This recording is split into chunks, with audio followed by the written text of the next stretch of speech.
Good morning, everyone. Am I audible? Morning, Good ma'am. morning, ma'am. Morning, ma'am. Yes, Good ma'am. morning, students. We are going to wait for 2 more minutes. Let the other students come, and then we are going to start with the class.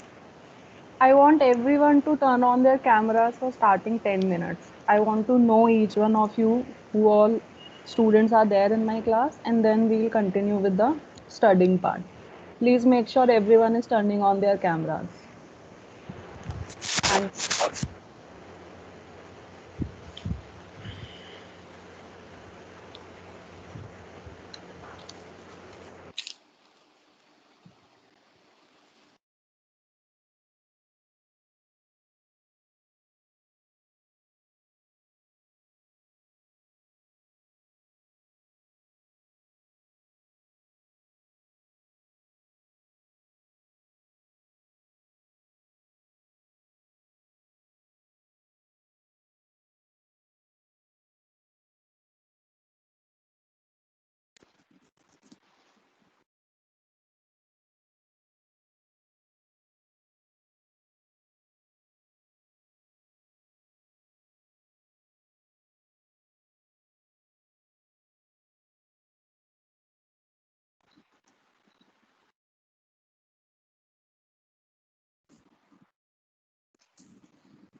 Okay, so good morning, everyone. We have 8 students here and I do not have 3 students, Rohit, Aditya and Arun. Were these people there in the previous class? Any idea? Everyone please put yourself on mute initially.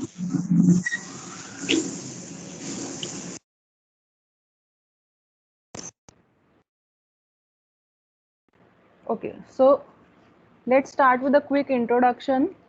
I am Swati Jain and the name of your subject is TOC, Theory of Computation. Okay, this is the first subject I am going to teach you, and then the second subject which I am going to teach you is your GP. So I am going to take your TOC and your GP as well. Clear? Is the voice clear to everyone? Rest of the students who Yes, have not ma'am. turned on their camera, let's start with Yes, the ma'am. introduction. Okay, good. Let's start with the introduction one by one. We have Devender Raghav. Devender, I am unmuting you and then you can continue talking. Yes. Devender, you are not audible.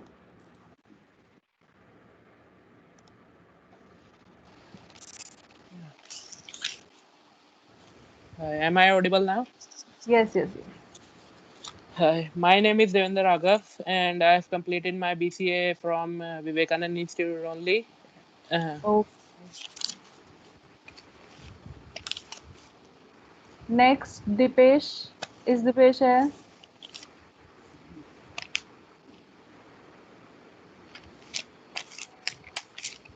Who's Dipesh?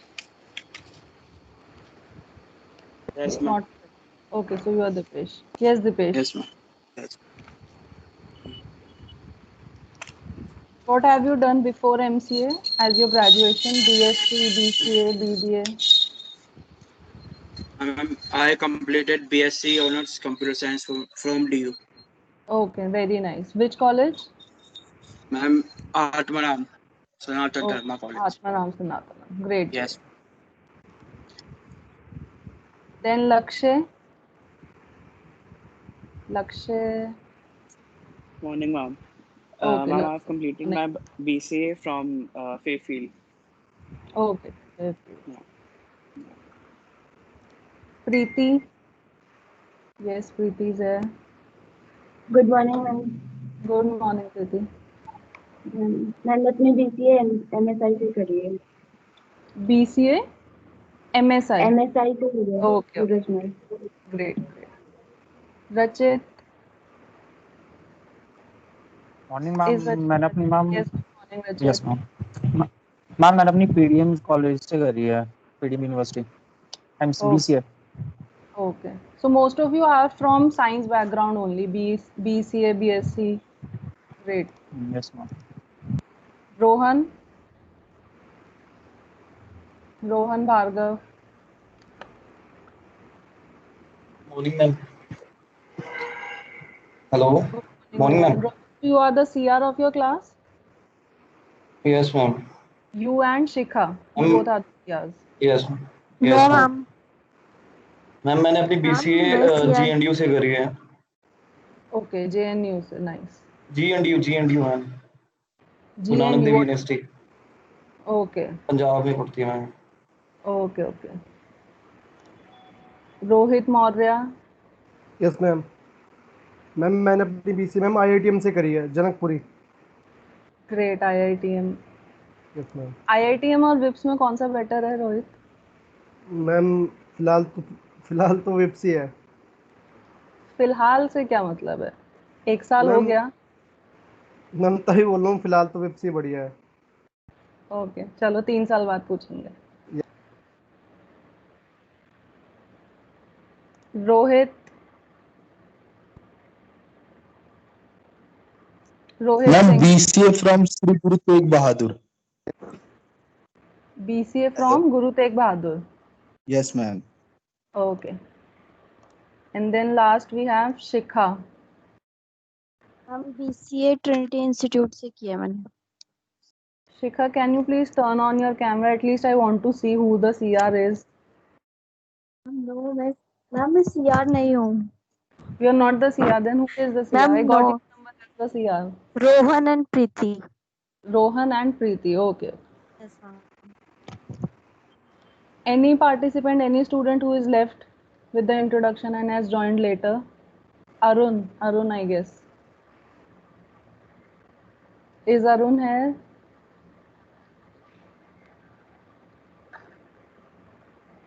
तो Arun class on करके चले गए हैं। Okay, चलो। Ma'am इसका mic का problem है, इसलिए वो बोलता नहीं, वो मैसेज पे ही बात करता है।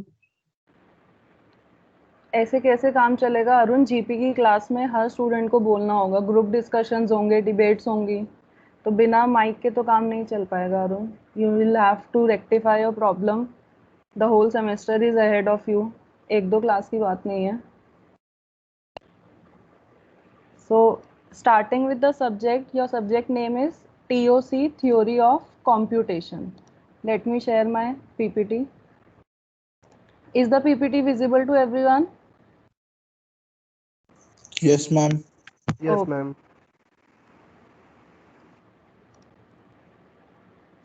So we can start with the studies now. So your subject is Theory of Computation. This subject basically is a mixture of computer science and maths. It is not purely math subject, but it is not even a computer science subject. It is going to have topics of both the subjects combined. You need to have logics of your maths, your discrete mathematics you must have studied in your graduation, sets, relations, functions, all that, plus logics of your computer science. How do you parse a string? What is a compiler? What are the different phases of a computer system and all these things? So combining your maths with your computer science is going to give us the subject Theory of Computation. Now one thing I want to make sure in the first class itself, this subject gets the most number of backs in MCA. I am not exaggerating. I am not saying this so you people study seriously. This is a fact. TOC gets the maximum number of backs in MCA because it is a complex subject. If you miss 1 or 2 topics, you are not going to get the complete topic further on. So please make sure you people are regular in class. then only you are going to get good marks and passing marks first of all in TOC. Am I clear? Is the voice clear? Yes, ma'am. Yes, ma'am. Okay. Then continuing with the subject. This is what all we are going to learn in Unit 1. Basic concepts of computation, their applications, how does a compiler work and what are the different phases of a typical compiler. Compiler आप लोगों ने already पढ़ा होगा. You people must be aware what a compiler is. So these two things are your basics of TOC. ये हम लोगों को already पता होंगे, but still we are going to see what they mean. And these three things are new which are going to study in Unit 1. Automata theory, finite automata and DFA, NFA and so on. So ये जो भी है, all these are complicated terms for now. What do we mean by DFA, NFA? But as and when Unit 1 goes on, we are going to study each and every word written here in detail. Next is first topic of unit 1 which was your introduction to TOC. उसमें हम लोगों को क्या क्या पढ़ना है, what is there in our syllabus. First is understand the purpose of TOC. Decidable and undecidable problem, tractable and intractable problem. These two come in your external exam. Direct question आता है एक्सप्लेन डिसाइडेबल अनडिसाइडेबल प्रॉब्लम्स और explain tractable and intractable problems. So these two are important part of your Unit 1 and हम लोग यहीं से आज class start करेंगे. So the first question before studying anything technical, what is computation? What do you people think when the word computation comes in front of you? Anyone? General terms में, no technical terms. Computation का अगर आपसे कोई meaning पूछेगा, what are you going to say? No one. computation is basically anything you do on a computer or any machine. किसी भी machine, compiler या computer पे हम लोग कोई भी कैलकुलेशन करते हैं, कोई भी problem solving, decision making task करते हैं, it is known as your computation. So anything done on a computer, compiler और any other technical machine is known as your computation. Clear? और इसको अगर हम लोग सिंप्लीफाई करें in general terms, computation is any calculation which is done on a system. किसी भी system पे कोई भी हम लोगों ने कैलकुलेशन करी है, any task we do on a computer is basically a calculation. कुछ calculations होती हैं, input लिया जाता है, that input is used to manipulate the data and then we are going to get output. So that manipulation which is done between your input and output, this is your calculation which is done. This part is known as computation. Any calculation which is carried out in a well-defined model, any computer system, उसको हम बोलेंगे computation. Now, second thing is this computation can be arithmetical and non-arithmetical. ज़रूरी नहीं है we need to have maths, we need to have 2 plus 2 to call it a computation. वो non-arithmetical भी हो सकती है. Non-arithmetical means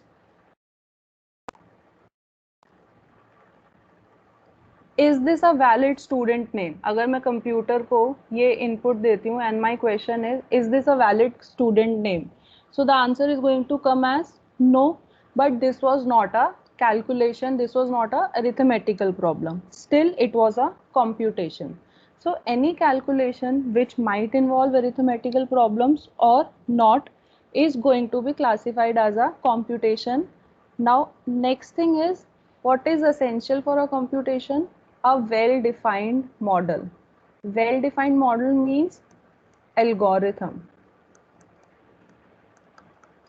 Algorithm का क्या मतलब होता है? Algorithm is a step-by-step procedure which is followed to do any task. हमें कोई भी टास्क करना होता है, there are certain steps to complete that task. If we need to make a simple food recipe, there are certain steps which we are going to follow. उसी steps को follow करेंगे, then only we are going to get the result. So that step by step procedure is known as your algorithm. Computer के terms में computation को input से output की stage पे पहुंचाने के लिए whatever the steps are needed, उसको हम बोलेंगे एल्गोरिथम. इन दो डेफिनेशंस का मीनिंग क्लियर है सबको? Yes, ma'am. Yes, ma'am. If any student anywhere have a doubt, you people can Yes, simply ma'am. raise your hand and then I am going to Yes, ma'am. Clear. ask you your doubt. ठीक है? You can raise your hand and then we can continue with your doubts.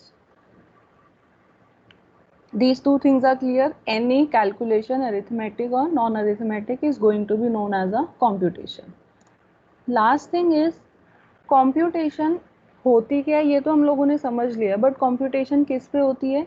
Any mechanical or electronic device that performs the computation, उसको हम बोलते हैं computer. तो वो कितना भी बेसिक सा डिवाइस हो, वो सिर्फ एक 2+2 कर पा रहा है. Let's suppose I have created a device which can only perform 2+2 or any addition of 2 integers. It would still be known as a computer because it is able to perform a computation. So any mechanical or electronic device which is able to perform computations are known as computers. Next is what is theory of computation. Computation हम लोगों ने समझ लिया, but what do we mean by the theory of computation as a whole? Read the line first and then I am going to explain.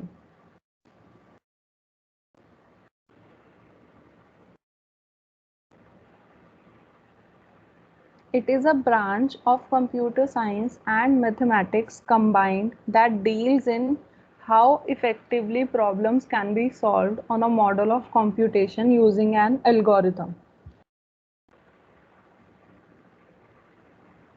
यहाँ से लेके यहाँ तक दिस इज कंप्यूटेशन, जो अभी हम लोगों ने डेफिनेशन पढ़ी.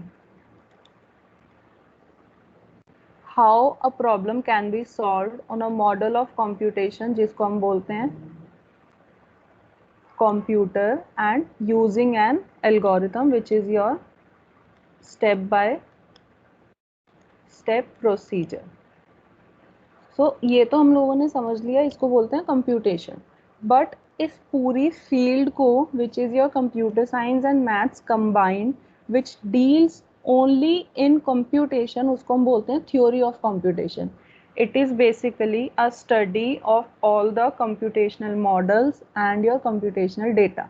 जैसे what is a biology, biology में हम लोग क्या पढ़ते हैं? The study of living beings. Similarly, theory of computation में we are going to study everything related to computers, how they perform a particular computation, what is the algorithm we are going to use and so on. Clear? Theory of computation का basic meaning.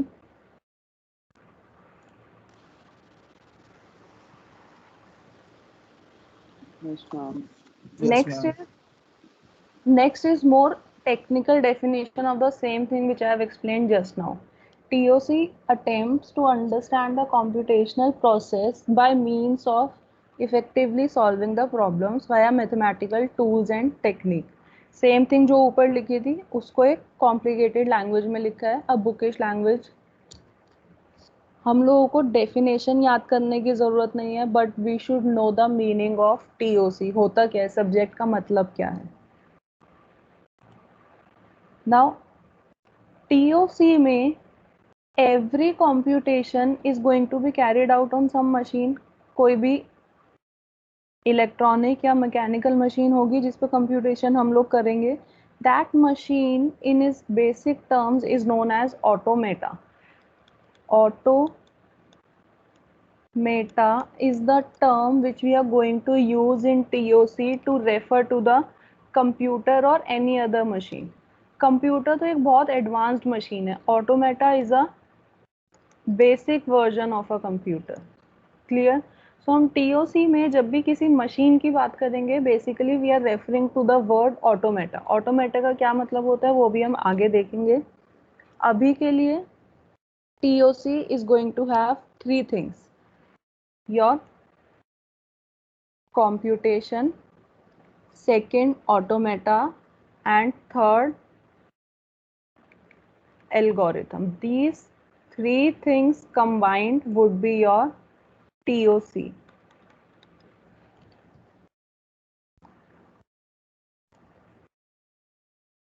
Now your complete TOC branch is further divided into three main branches. हम लोगों ने पूरी TOC की study को भी आगे 3 branches में we have segregated based on what it is doing.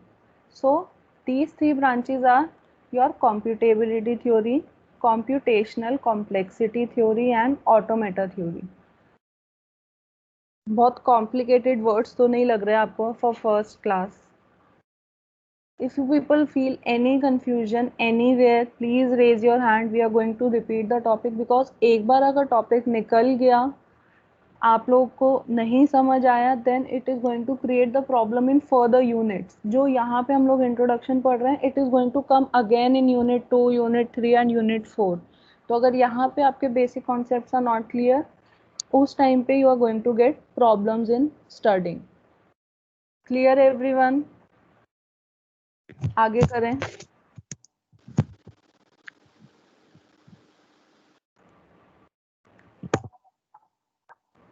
Anyone with any doubts? No, ma'am. No, okay. No, ma'am.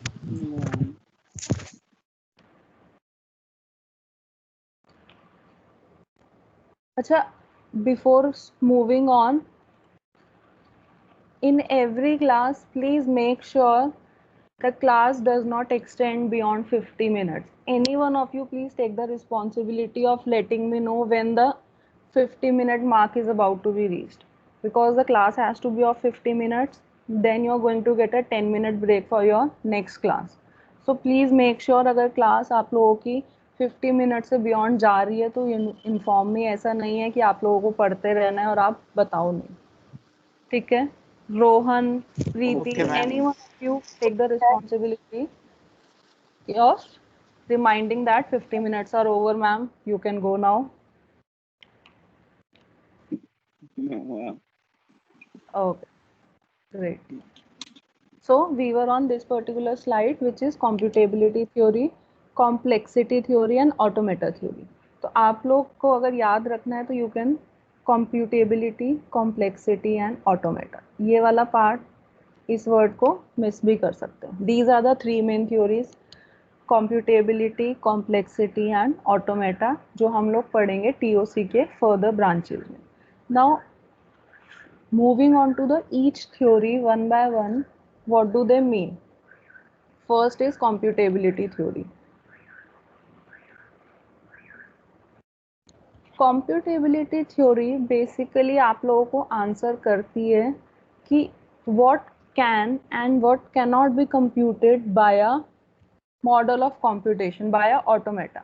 मतलब हमें कैसे पता चलेगा कि is this problem being solvable on a computer. हमारे पास एक प्रॉब्लम है, how are we going to decide कि हम लोग इसको कंप्यूटर के थ्रू सॉल्व कर सकते हैं या नहीं.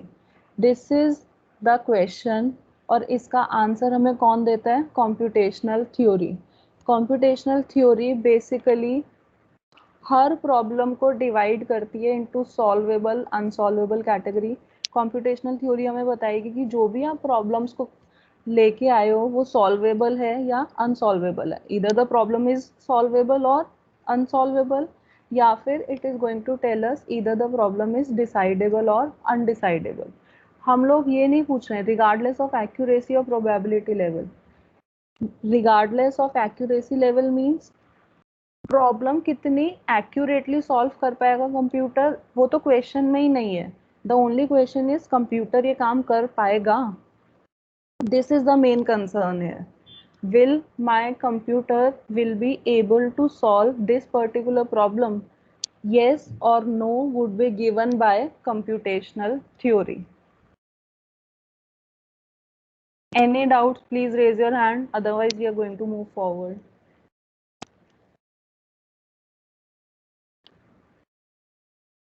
No one? No. No, Okay. ma'am. तो नेक्स्ट इज हम लोगों को कंप्यूटेशनल थ्योरी का बेसिक मीनिंग क्लियर हो गया. It is going to tell us हाँ हम आपकी प्रॉब्लम सॉल्व कर सकते हैं या फिर नहीं हम आपकी प्रॉब्लम सॉल्व नहीं कर सकते. These are the two answers we are going to get from our computer. ठीक है. Now what is the basis which is used to decide. Computer decide कैसे करता है that this is a decidable problem या फिर this is a undecidable problem. ये वाला part is important. It comes in your exam. What do we mean by decidable and undecidable problem? Clear?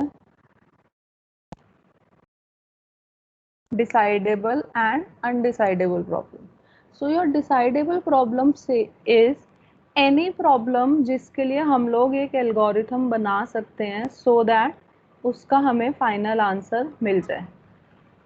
When an algorithm can be constructed to answer the problem correctly, उस वाली problem को हम लोग बोलेंगे decidable problem. Basic सा meaning है जिस भी प्रॉब्लम को हम एक स्टेप बाय स्टेप प्रोसीजर दे सकते हैं वो प्रॉब्लम होगी हमारी decidable problem.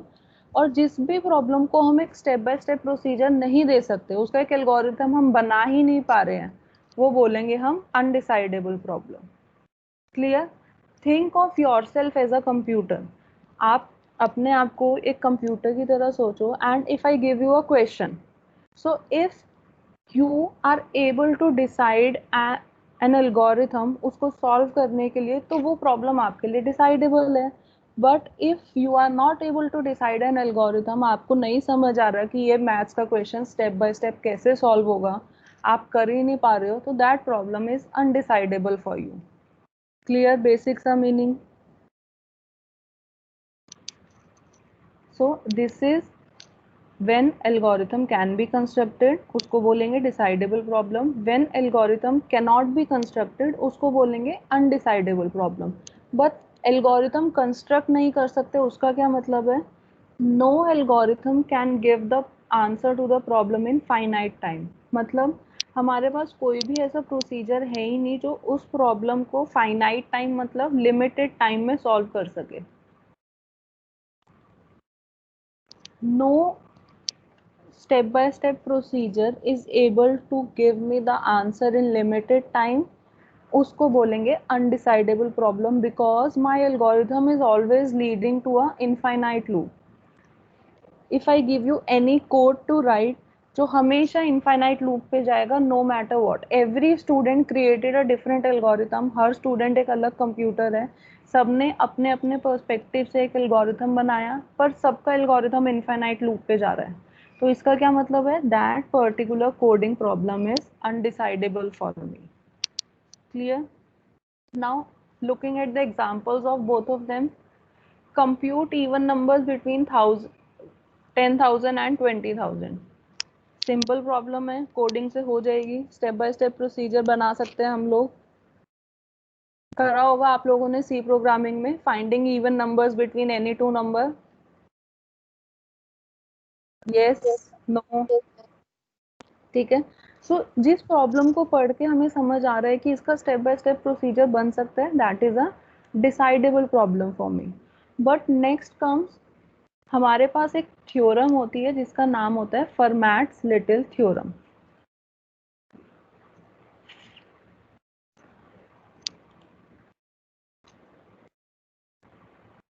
This Fermat's little theorem. What is the theorem? A raised to the power n plus b raised to the power n equals to c raised to the power n. ये हमारी equation है. The theorem says no positive integers a, b, c for n greater than 2 can satisfy the equation. ये हमारे पास theorem है कि हमारे पास कोई भी positive integer नहीं है 2 से बड़े जो इस इक्वेशन को सेटिस्फाई कर सके. This is the question. Now I have to get the answer of this question through a computer. But what happens, जब भी हम लोग ये वाली प्रॉब्लम को कंप्यूटर में देते हैं as a input, the computer runs for infinite amount of time. Computer यहाँ पे क्या लिखा हुआ है? Turing machine. जैसे ऑटोमेटा एक टाइप का कंप्यूटर है। सेकेंड टाइप ऑफ कंप्यूटर जो हम टीओसी में पढ़ेंगे दैट इज ट्यूरिंग मशीन। इसका मीनिंग अभी आप लोगों को समझ नहीं आएगा, नो वरीज, आगे की क्लासेस में हम लोग इसका मीनिंग डिटेल में देखेंगे। तो अभी के लिए यहाँ पे ट्यूरिंग मशीन की जगह कंसीडर द वर्ड कंप्यूटर।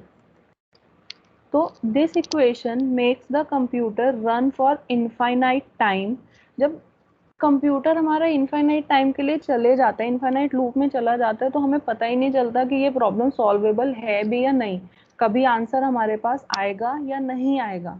तो एक क्वेश्चन मार्क आ गया हमारे पास, आंसर आ भी सकता है, नहीं भी आ सकता, पर वो पता ही नहीं चलेगा क्योंकि हमेशा के लिए वो इनफाइनाइट लूप में चला गया। So these type of problems are known as undecidable problem। हम लोग डिसाइड ही नहीं कर पा रहे हैं कि प्रॉब्लम का आंसर हमारे पास है या नहीं है। क्लियर हुआ? These two terms have to be very clear, each and every one of you.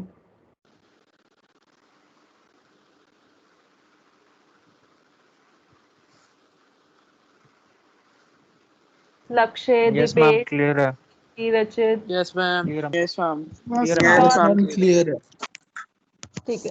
तो एक बार फिर से जल्दी से देखते हैं डिसाइडेबल प्रॉब्लम्स क्या हुई। एनी प्रॉब्लम जिसका हम एल्गोरिथम बना सकते हैं, प्रॉब्लम एल्गोरिथम करेक्टली चल रहा है, हमें आंसर दे रहा है, everything is working fine, that is a decidable problem.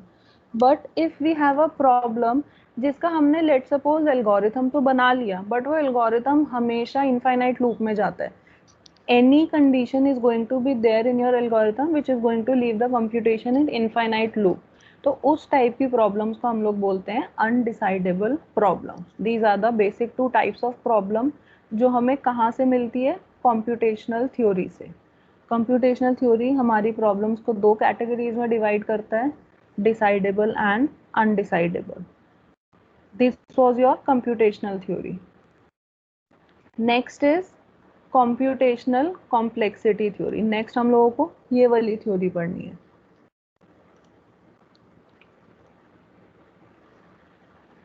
Now think of this, हम लोगों के पास एक प्रॉब्लम थी, कॉम्प्यूटेबिलिटी थ्योरी ने उसको सॉल्वेबल और अनसॉल्वेबल की कैटेगरी में डिवाइड कर दिया। ये आया हमारे पास कॉम्प्यूटेबिलिटी थ्योरी से।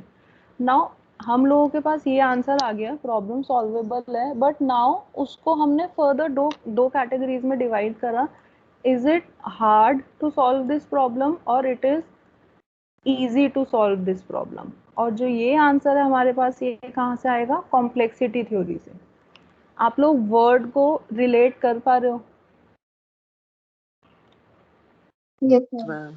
कॉम्प्यूटेशनल हमें Yes, बता रहा है ma'am. कि हम प्रॉब्लम को कंप्यूट कर सकते हैं, कॉम्प्लेक्सिटी हमें ये बता रही है कि अगर हम कंप्यूट कर सकते हैं तो उसको कितना कॉम्प्लेक्स है कंप्यूट करना, कितना टाइम लगेगा, कितनी मेहनत लगेगी, कितनी कॉम्प्लेक्स प्रॉब्लम हमारे सामने है। So the question which is answered bye a complexity theory is what makes some problem computationally hard and some computationally easy। मतलब हम लोग कैसे डिसाइड करते हैं कोई प्रॉब्लम computationally hard है और कोई प्रॉब्लम computationally easy है। Let's suppose I give you two problems. First is compute even numbers between 100 and 200, ठीक है। Next is compute even number between 100 and 1 lakh। तो आप लोग डिसाइड कर सकते हो कि इन दोनों में से कौन सी इजी और कौन सी हार्ड है।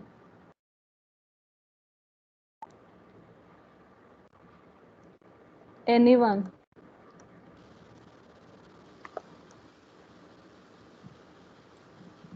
एक स्टूडेंट को एग्जाम में ये क्वेश्चन आया, एक स्टूडेंट को ये आया, और आप लोगों को इसको मैथमेटिकली सॉल्व करना है।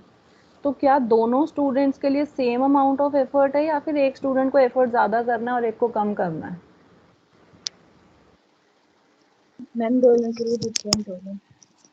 दोनों के लिए डिफरेंट है, ये तो हम लोग देख पा रहे हैं ना। एक की नंबर रेंज 100 है, एक की नंबर रेंज 1 लाख है। 1 तो lakh.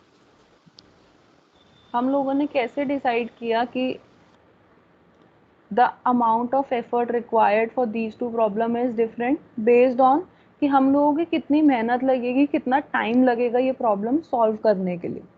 The similar two things are used by a computer to decide कि कोई भी प्रॉब्लम हार्ड है या फिर इजी है.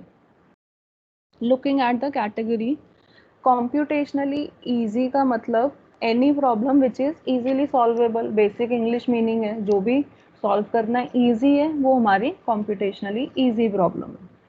Example, sorting a sequence of say 10 lakh number, searching a name in telephone directory. दोनों basic से काम है. Telephone directory में आपको क्या करना है, आपको name डालना है, search for ABC, algorithm run होगा और ABC के comparison में जितने भी similar names थे, you are going to get the answer. But coming to next type of problem which is computationally hard means which cannot be solved efficiently. Solve अभी भी कर सकते हैं. इस वाले क्वेश्चन का answer number of even numbers between 100 and 1 lakh हम लोग अभी भी निकाल सकते हैं, चाहे हमें इसमें 4 घंटे एक्स्ट्रा लगे. It still is a solvable problem. ठीक है. सो कॉम्प्यूटेशनली हार्ड का क्या मतलब है, the problem can be solved but it would be hard to solve. It is going to take extra amount of time to get the answer here. So उस problem को हम बोलेंगे computationally hard. For example, अगर हम लोगों को एक ऐसा प्रोसीजर बनाना है which makes your timetable for all the courses at IPU, is it going to be a tough code? IPU university में पहले तो 1 करोड़ कोर्सेज हैं. उन 1 करोड़ कोर्सेज के अंदर 10 लाख कॉलेजेस हैं. उन सब कॉलेजेस के अंदर और भी मल्टीपल सेक्शंस हैं. तो I need to make a code जो सिंपली हर कॉलेज की हर क्लास का टाइम टेबल ऑटोमेटिकली बना सके. Is this a computationally easy problem या फिर हार्ड प्रॉब्लम है या फिर सॉल्वेबल ही नहीं है? It is Anyone? computationally hard. Hard, ma'am. क्यों हार्ड है ये आप लोग समझ पा रहे हो? यहाँ पे लिखा है इसलिए नहीं, ये मत बोलना कि उसके नीचे लिखा है एग्जाम्पल में इसलिए हार्ड है. मैम क्योंकि बहुत ज्यादा टाइम effort लगेगा मैम इसे सॉल्व करने में. Because the complexity of the question in. पहले तो इतने सारे कॉलेजेस हैं, फिर कोर्सेज हैं, फिर क्लासेस हैं, फिर शिफ्ट्स हैं. Yes, ma'am. हमें इतने सारे फैक्टर्स को देख के एक एल्गोरिथम बनाना है, कोड बनाना है, तो obviously it is going to be a complex code. But तब भी हो सकता है ना कोई एक कोडर तो होगा ना जो इस काम को कर सकता है. यूनिवर्सिटीज में होते हैं, टाइम टेबल के लिए हमारे पास सॉफ्टवेयर होते हैं. तो this problem is solvable but it is hard to solve. तो ये होता है हमारा कॉम्प्लेक्सिटी थ्योरी, जो हमारी प्रॉब्लम्स को, सॉल्वेबल प्रॉब्लम्स को हार्ड और इजी की कैटेगरी में डिवाइड करती है. Understood? Yes, ma'am. Yes ma'am. ठीक है. नाउ नेक्स्ट थिंग इज, हम लोगों ने डिसाइड कैसे किया कि ये प्रॉब्लम कॉम्प्यूटेशनली हार्ड है या फिर कॉम्प्यूटेशनली इजी है? Based on 2 factors. Based on computer के कितने रिसोर्सेज लगेंगे उस प्रॉब्लम को सॉल्व करने के लिए. नाउ कंप्यूटर के रिसोर्सेज कौन से होते हैं? कंप्यूटर का टाइम और कंप्यूटर का space. These are the only 2 resources, valuable resources computer के, जो डिसाइड करेंगे हमारी प्रॉब्लम कितनी कॉम्प्लेक्स है.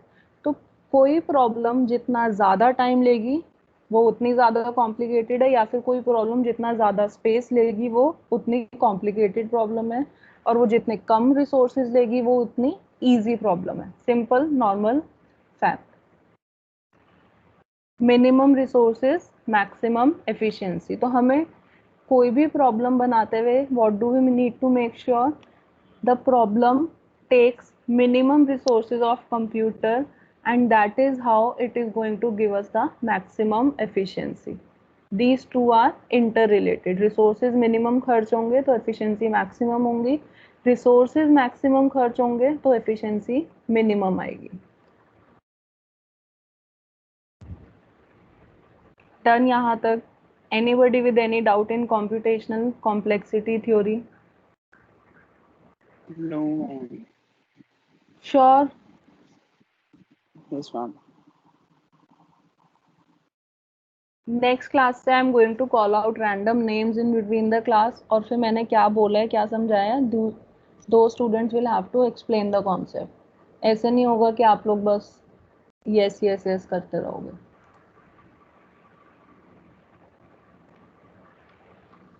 नाउ हम लोगों ने अभी कितने टाइप्स की प्रॉब्लम पढ़ ली? Solvable, unsolvable, Unsolvable. complexity, computationally easy, computationally hard. Computationally hard. These are the 4 types of problems we have already done. Now next type of problem which we have to do is tractable and intractable problem. अच्छा, पहले तो ये वाला table देख के आप लोगों को कुछ याद आ रहा है? पढ़ा है? पढ़ा तो है।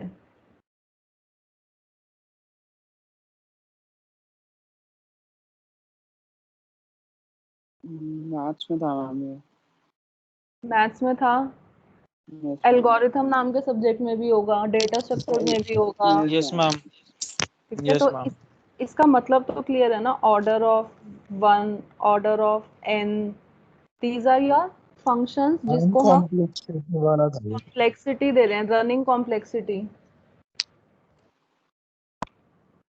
यहाँ से लेके यहाँ तक जितने भी फंक्शंस हैं, these are your polynomial function, और यहाँ से लेके यहाँ तक जितने भी फंक्शंस हैं, these are your exponential function.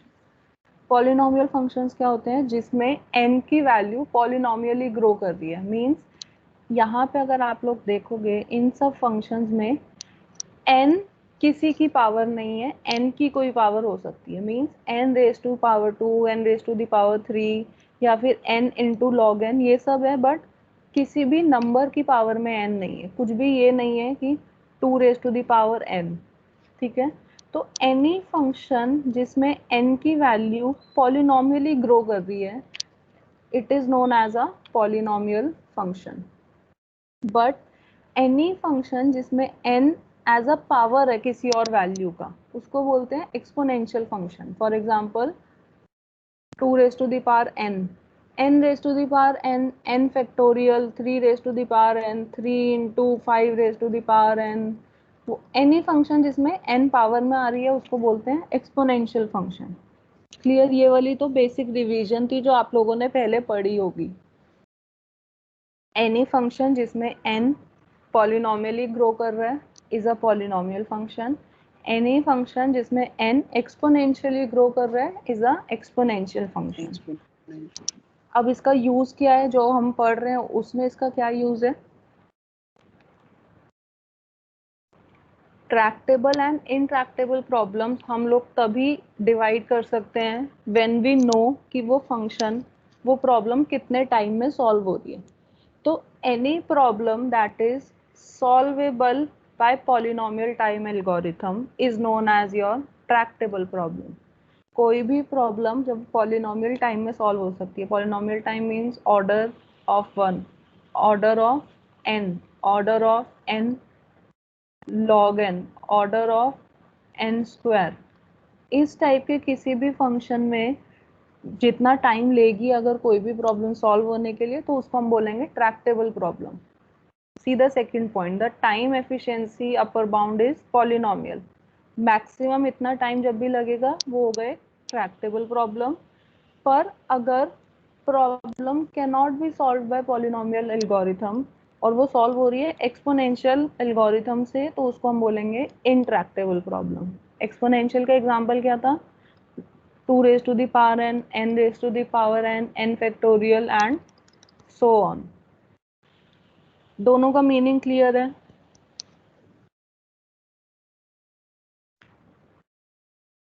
Yes, ma'am. Sure? Do I need to repeat? Any problem जो पॉलिनोमियल टाइम ले रही है सॉल्व होने के लिए, that would be a tractable problem. Any problem which is taking exponential time to get solve is a intractable problem. And then in दोनों के examples ये आप लोगों को याद रखने हैं, certain examples for every problem. अब तक हमने जितनी भी प्रॉब्लम्स पढ़ी हैं सबके 2-2, 3-3 एग्जाम्पल्स आप लोगों को याद होने चाहिए for exam point of view. ये वाला टॉपिक भी एग्जाम के लिए इम्पॉर्टेंट है। कभी कभी एग्जाम में थ्योरी क्वेश्चन आ जाता है। Generally your TOC is not a theory subject, but you never know कब आपका पेपर थ्योरी बन के आ जाए, और उस टाइम पे ये वाले क्वेश्चंस आते हैं for 5 marks directly. Differentiate between tractable and intractable problems. So the only thing you have to write is ये सब कुछ, that's it. Ma'am mostly ma'am numerical base होता है पेपर या फिर थ्योरी ज्यादा होती है इसमें? पूरा सब्जेक्ट आपका न्यूमेरिकल बेस्ड है, कंप्लीट सब्जेक्ट। ओके इसमें थ्योरी सिर्फ क्या होती है, जो भी हम टॉपिक्स पढ़ रहे हैं कि वो उसकी डेफिनेशंस आ जाएंगी। What do we mean by an automata, what are different types of automata, what is automata theory. तो इस टाइप के कुछ क्वेश्चंस आ जाते हैं बीच बीच में, but overall your paper is completely numeric based. Okay theory paper में पास होना इजी होता है, न्यूमेरिकल है इसीलिए तो I am saying the most number of backs. Yes ma'am. Shall we continue? ये वाली स्लाइड तक क्लियर है? 50 मिनट्स हो गए, देखो बेटा किसी ने भी याद नहीं दिलाया। 51 मिनट दिलाने वाला था। दिलाने वाला काम नहीं अभी होता। 2 मिनट पड़े हैं, 11:48 हुआ। मैम अभी 2 मिनट पड़े हैं, अभी 2 मिनट पड़े हैं वैसे। मेरे भाई पास कॉल 51 रिकॉर्डिंग 51 मिनट्स हो 51.9। गए, और वैसे भी हो गए टाइम भी मैम। देखो बेटा, तो हो गया टाइम। यस मैम 48 हो गया। ठीक है, तो हम लोगों ने आज की क्लास में ट्रैक्टेबल प्रॉब्लम तक पढ़ लिया। नेक्स्ट क्लास में ऑटोमेटा थ्योरी से स्टार्ट करना है। You people are going to remember कि Okay, हमें कहाँ से स्टार्ट करना है। Clear? Okay yeah ma'am. PPTs आपको अभी ये पूरा टॉपिक कंप्लीट हो जाएगा 1-2 क्लास में, then I am going to share you the PPTs. तब तक हम लोग क्लास में ही पढ़ेंगे। Clear? Okay ma'am. Okay ma'am. Thank you so much. अच्छा, कुछ thank you thank you ma'am. Ma'am. Feedback देना है बेटा क्लास के लिए कि इसी पेज पे चलना है, थोड़ा धीरे चलना है, तेज चलना है, आवाज क्लियर नहीं है, सही है एनी मैम इसे। फीडबैक? मैम मैम ठीक है ठीक है सर। मैम। अभी ये सब्जेक्ट में बहुत सारा सिलेबस है, तो थोड़ा फास्ट पेस तो रहेगा।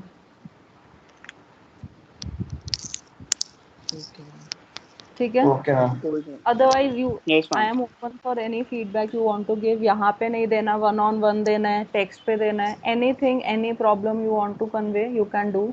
कल हम लोगों की जीपी क्लास है। फर्स्ट जीपी क्लास में I am going to have a 1-on-1 interaction with every student. कल प्रॉपर एक डिस्कशन सेशन रखेंगे, सबसे बातें करेंगे, एंड देन देखते हैं आगे जीपी में क्या करना है। Clear? Okay yes ma'am. Ma'am. Okay, attendance मैंने आप लोगों की डाउनलोड कर ली है। Thank you so much. You people can leave. Okay ma'am. Thank you.